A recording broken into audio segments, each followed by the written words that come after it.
पिरियडच्या वेळेला होणारा जो पेन आहे तो प्रीमेन्स्ट्रुअल सिंड्रोमचा पण एक भाग असू शकतो आणि या प्रीमेन्स्ट्रुअल सिंड्रोमला बऱ्याच वेळेला आपल्याकडे काही सप्लिमेंट्स आहेत की जी आपण सप्लिमेंट्स दिली तर PMS कमी होतो.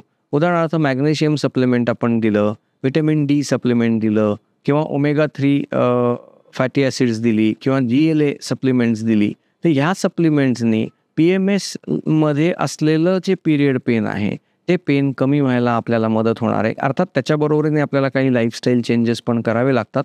पण ओव्हरऑल ह्या सप्लिमेंट्सनी व्हिटॅमिन डी म्हणा, मॅग्नेशियम म्हणा किंवा ओमेगा फॅटी ॲसिड्स म्हणा, याच्याने पिरियड पेन कमी व्हायला मदत होऊ शकते.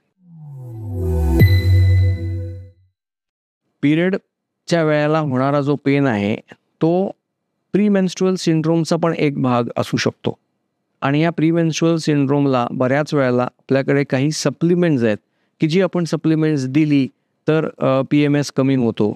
उदाहरणार्थ मॅग्नेशियम सप्लिमेंट आपण दिलं, व्हिटॅमिन डी सप्लिमेंट दिलं किंवा ओमेगा 3 फॅटी ॲसिड्स दिली किंवा GLA सप्लिमेंट्स दिली, तर ह्या सप्लिमेंट्सनी PMSमध्ये असलेलं जे पिरियड पेन आहे ते पेन कमी व्हायला आपल्याला मदत होणार आहे. अर्थात त्याच्याबरोबरीने आपल्याला काही लाईफस्टाईल चेंजेस पण करावे लागतात.